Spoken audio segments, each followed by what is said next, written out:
एक ऐसा वाक्य जिसको आप खुशी में सुनते हैं तो दुखी हो जाते हैं, और अगर आप दुख में सुनते हैं तो खुश हो जाते हैं। हाय फ्रेंड्स, मैं Raj Thakur, life coach and author, आज फिर से आपके लिए एक बहुत ही ज़बरदस्त स्टोरी लेकर के आया हूँ। और इस स्टोरी से जो हमें सीख मिलेगी, वो सीख आपके जीवन में जितनी भी मुश्किलें चल रही होंगी उस समय वो आपको मोटिवेट करेगी आगे बढ़ने के लिए। तो चलिए शुरू करते हैं।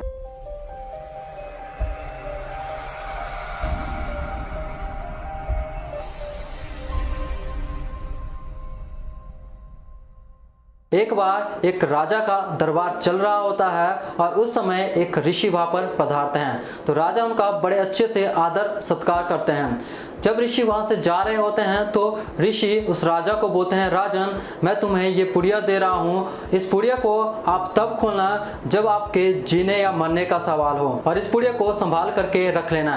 तो राजा उस पुड़िया को अपने पास हमेशा संभाल करके रखता है। कुछ समय बाद उस राजा के राज्य में दुश्मनों का आक्रमण हो जाता है और वो राजा उस युद्ध में हार जाता है। राजा जान बचाने के लिए अपने मंत्रियों के साथ जंगल में भाग जाता है। तो दुश्मन राजा अपने सिपाहियों को आदेश देता है कि किसी भी तरह उस राजा को पकड़ करके उसके सामने लाया जाए और उसको मैं अपने हाथों से मारूंगा। तो सिपाही जंगल की ओर चले जाते हैं और उस राजा को ढूंढने लगते हैं। तो राजा किसी तरह अपने आप को बचाता रहता है और कुछ दिनों बाद जब सिपाही ढूंढते हुए उनके बहुत करीब पहुंच जाते हैं और राजा को लगता है कि अब सिपाही उनको पकड़ लेंगे, तो उस समय राजा का मंत्री बोलता है, राजन, अब उस पुड़िया को खोलने का समय आ गया है जो उस ऋषि ने आपको दरबार में दी थी। तो राजा ऋषि की दी हुई उस पोटली को खोलता है। उस पोटली में एक कागज होता है जिसमें लिखा होता है, ये समय भी गुजर जाएगा।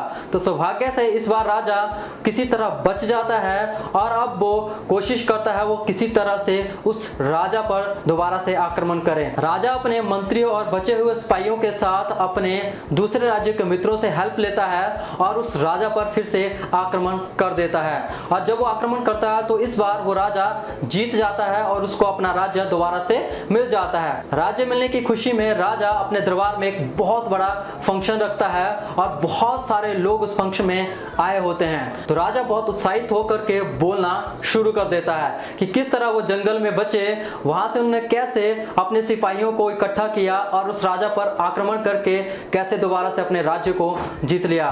तो बहुत ज्यादा खुश होता है और बहुत ज्यादा उत्साह से वहां पर बोल रहा होता है। तो उसके पास बैठा हुआ उसका मंत्री धीरे से राजा को बोलता है, राजन, उस पुड़िया को एक बार फिर से देख लो कि उसमें क्या लिखा हुआ है। तो उसमें लिखा हुआ था क्या, ये समय भी गुजर जाएगा। सो फ्रेंड्स, ये कहानी हमें क्या सिखाती है? ये कहानी हमें सिखाती है कि हमारे जीवन में चाहे कैसा भी समय चल रहा हो, चाहे अच्छा या बुरा, हर समय गुजर जाता है। इसलिए फ्रेंड्स, अगर जीवन में अच्छा समय नहीं चल रहा हो तब भी निराश होने वाली बात नहीं है, क्योंकि ये समय भी कभी ना कभी गुजर जाएगा। बट हमें हर समय हर सिचुएशन के लिए तैयार रहना चाहिए, ताकि आने वाले समय में अगर हमें कभी प्रॉब्लम का सामना करना भी पड़े तो हम उस समय उस प्रॉब्लम का आसानी से सॉल्यूशन निकाल सकें और उस प्रॉब्लम से बाहर आ सकें। सो फ्रेंड्स, इस लाइन को कभी मत भूलिएगा कि ये समय भी गुजर जाएगा। वीडियो अच्छा लगा हो तो लाइक करें, शेयर करें और कमेंट करना ना भूलें, क्योंकि आपका कमेंट मुझे मोटिवेट करता है नए वीडियो बनाने के लिए। और चैनल को सब्सक्राइब करें और बेल आइकन को हिट करना ना भूलें, ताकि आपको इसी तरह के एजुकेशनल और मोटिवेशनल वीडियोस की नोटिफिकेशन समय पर मिल जाए। तो मिलते हैं एक नए वीडियो में। Till then, stay blessed, stay happy.